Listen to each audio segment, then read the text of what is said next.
Hello friends, how are you? Welcome to Japan Study Center. Today we are going to see the chapter of geography and what is our topic today? The fifth question is the most important here. Why is the India is called a subcontinent? Know that there is an important question. Why is the India is called to the subcontinent? Name the country which form a part of India subcontinent. There is the most important question here. First of all, you understand subcontinent. What is a subcontinent here? A subcontinent is a big geographical unit that have a different geographically features than the rest of the continent. The India subcontinent exhibit such a feature in the continent of Asia. You know that what is a subcontinent? The subcontinent is a big geographical unit. The big geographical unit that have a different geographical feature than the rest of the continent. The India subcontinent exhibit such a feature in the continent of Asia. There is understand. There is a call of subcontinent is the most important and name the country which is form a part of India subcontinent. According to here, a subcontinent area, there is the most important first point. It's a cover 2.4% of the earth's total land area. It has a long land, is a fountain that is about 15,200 kilometer and nearly is a 7,500 kilometer long coastline. There is important here.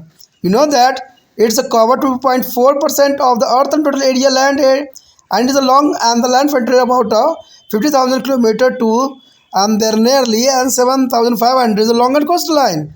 There is an important here. And it's a natural fountain like a Himalaya. Himalaya is a natural fountainers in the north and Deccan Peninsula is provided the unique identity on the globes.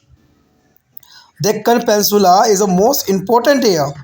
And third here it is the longitudinal and latitudinal extent it is 30 degrees. The Himalayas separate it is from the rest of Asia. Or it is enjoy unique climate, natural vegetation and culture. There is important it is enjoy to the unique climate, natural vegetation and culture. The Indian is a subcontinent comprised of the India is a Pakistan, Bangladesh, Nepal and Bhutan. There is the most important country subcontinent area is comprised for Pakistan, Bangladesh, Nepal and Bhutan that is important है। देखिए पांचवा question को अगर हम देखें ध्यान से समझने की कोशिश करें तो इसमें साफ हो जाता है कि भारत के उपमहाद्वीप क्यों कहा जाता है और उन देशों के नाम बताइए जो भारतीय उपमहाद्वीपों का हिस्सा है। आखिर महाद्वीप होते क्या है? अगर आप इस बात को समझ लीजिएगा तो क्वेश्चन आपको क्लैरिटी आ जाएगी और ये काफ़ी महत्वपूर्ण क्वेश्चन है कि भारत को उपमहाद्वीप क्यों कहा जाता है। ये बहुत बड़ा क्वेश्चन उठता है लेकिन समझोगे तो समझ में आएगा कि एक उपमहाद्वीप एक बड़ी भूगोलिक इकाई होती है। देखिए एक उपमहाद्वीप का अर्थ होता है कि एक बहुत बड़ी भूगोलिक इकाई होती है जिसकी भौगोलिक विशेषता बाकी महाद्वीपों से भिन्न होती है। देखिए ये भारत भी एक महाद्वीप है लेकिन इसकी भौगोलिक स्थिति जो है अलग है और कहते हैं भौगोलिक विशेषता भी काफ़ी महाद्वीपों से इसकी भिन्न देखने को मिलता है। भारतीय उपमहाद्वीप जो है एशिया महाद्वीप में ऐसी विशेषता प्रदर्शित करता है, यानी भारतीय जो है उपमहाद्वीप एक ऐसी विशेषता प्रदर्शित करता है इसलिए कहा जा सकता है कि भारत को उपमहाद्वीप इसलिए कहना, यानी ये भारत में जो है इसकी विशेषताएं अलग है, हर एक देश से अलग है और ये अपने आप को हर जगह जो है अलग रिप्रेजेंट कर रहा है।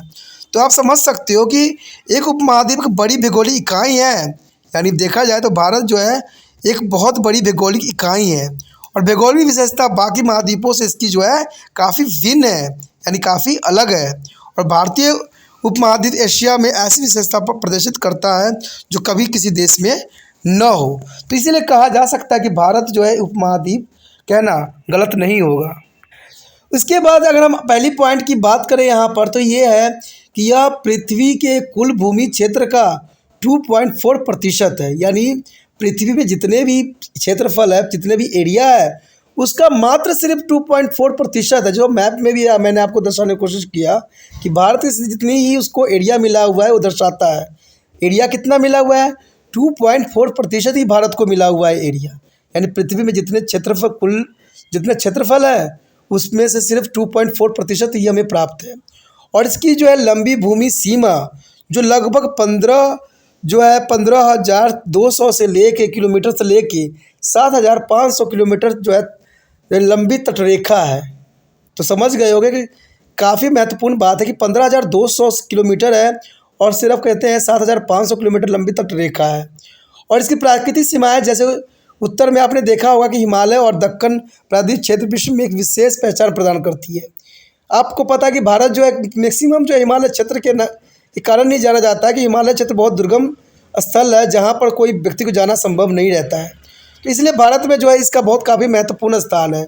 और दूसरी बात आता है दक्षिणीय प्रायद्वीपीय, यानी दक्षिणी प्रायद्वीपीय विश्व में एक विशिष्ट पहचान प्रदान किया है भारत को।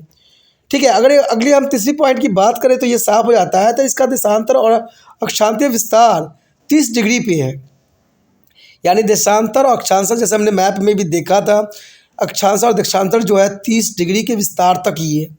ठीक है, हिमालय इसे शेष एशिया के से अलग करता है।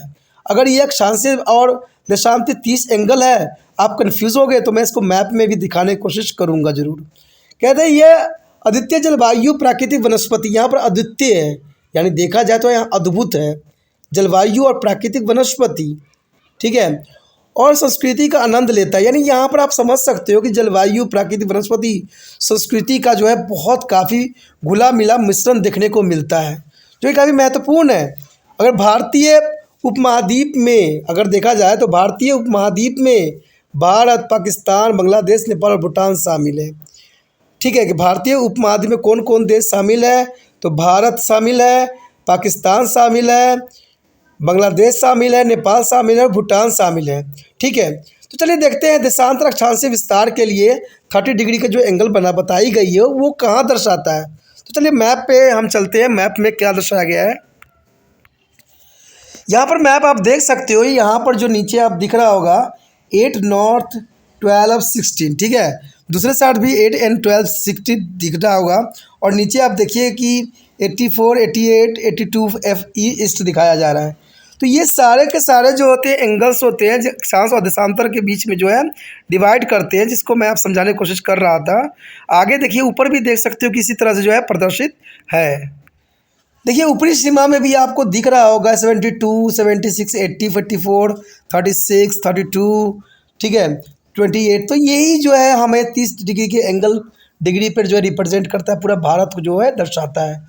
तो ये काफ़ी महत्वपूर्ण बात यहाँ पर था, बहुत ज़रूरी बात था जिसको मैंने संभवतः कोशिश किया है समझाने का। ठीक है, अगर आपको अच्छा लगा तो लाइक से सब्सक्राइब कीजिए, जितना हो सके इस वीडियो को जो है दूसरे तक बच्चे तक पहुँचाने में तिरपान स्टडी सेंटर का सहायता कीजिए। ठीक है, और पहली बार वीडियो देख रहे थे तो चैनल को सब्सक्राइब करके सेव भी कर लीजिए, तभी जो है अगले जो है वीडियो आपको मिल सकेगा और आप जो है एग्ज़ाम की अच्छी तैयारी भी कर सकोगे।